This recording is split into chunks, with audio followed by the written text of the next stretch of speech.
Hey, good evening, everybody. I'm Chuck Rogers, licensed professional counselor and licensed marriage and family therapist. And I'm Keith Dunn, and I am a network engineer. And together we're Tabletop Coffee. Yeah, where we are bold and never, ever bitter. And tonight we continue with our marriage killing series, part 17.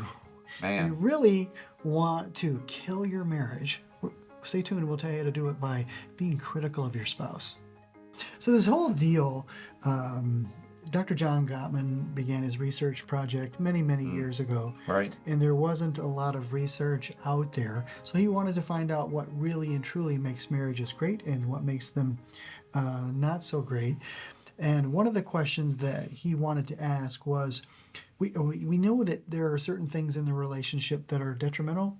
His question was, are all things equally corrosive? And the answer is no, that there are Definitely four not. things that are worse than the others. And John called them the four horsemen of the apocalypse, because when you hear the hoofbeats of one of these, the end is soon to come. Right. Criticism, defensiveness, contempt, and stonewalling. Okay. And tonight, let's talk about criticism. Okay. That's a good one to get into. Yeah, it really is. And they also found that conversation begins like it ends 96% of the time. So if it Right. begins nicely, it's likely to end nicely. If it begins harsh, it's likely to end harsh. Only 4% of the time can couples get it back on track. Yeah. And it's so easy to step into a conversation, and it really isn't a conversation when you're being critical of the other person. It's not meant to be a conversation. It's meant to get your point across, and that's really what you want to do. It's not meant to hear something back from the other person. Yeah, exactly. I want to get my point across. Yeah, exactly. Yeah, and we did a video a while back on this too. Yeah. About this piece about, how do we say it? I feel like. That was a good video. Yeah, it really was. That's actually a rather critical way to talk to somebody. It is. I feel like, and then it goes into things like, I feel like you're not there for me, or I feel like I don't matter to you. Right. When the appropriate way is to say something by making Request. Yeah. Request making. I'll put the request making video up here as well. So going about this, instead of being critical, Yes. where you're not really looking for a response from the other person, you just want your point to get across.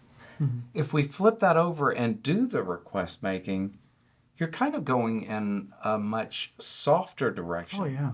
Still getting the information that you're trying to request now from the other person, but giving them a chance to respond to that request. Absolutely. So that's completely different and a better way to go about it. Yeah.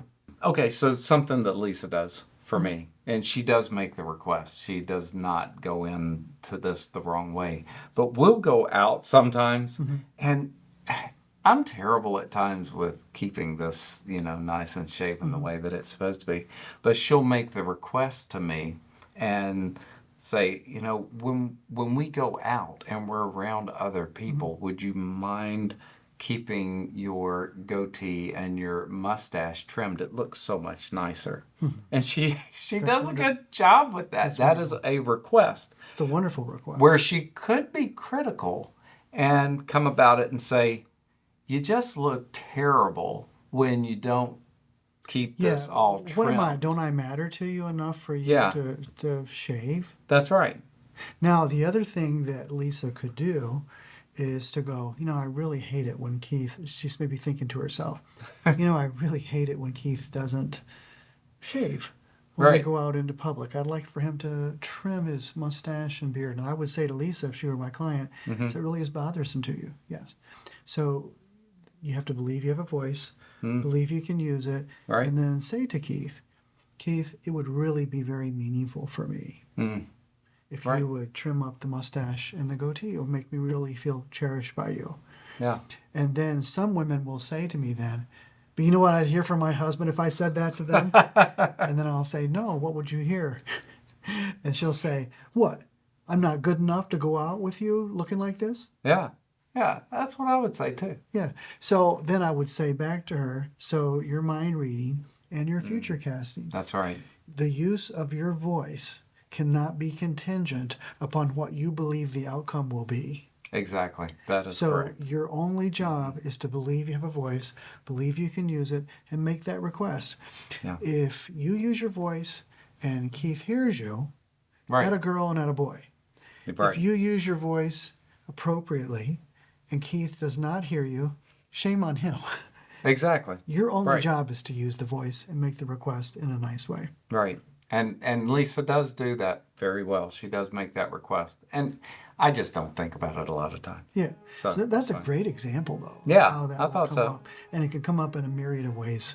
Yeah. Oh, it can come up in everyday conversation all day long. Yeah. So I hope you liked our content. If you did, would you please subscribe? Because we would both really appreciate that. Yeah, we're making that request for you to subscribe. Good job. And also ding that bell. That's Another request number 2. And number 3, make sure to like it. Yeah. Request number 4, share it with your friends. Thanks, everyone. Until next time.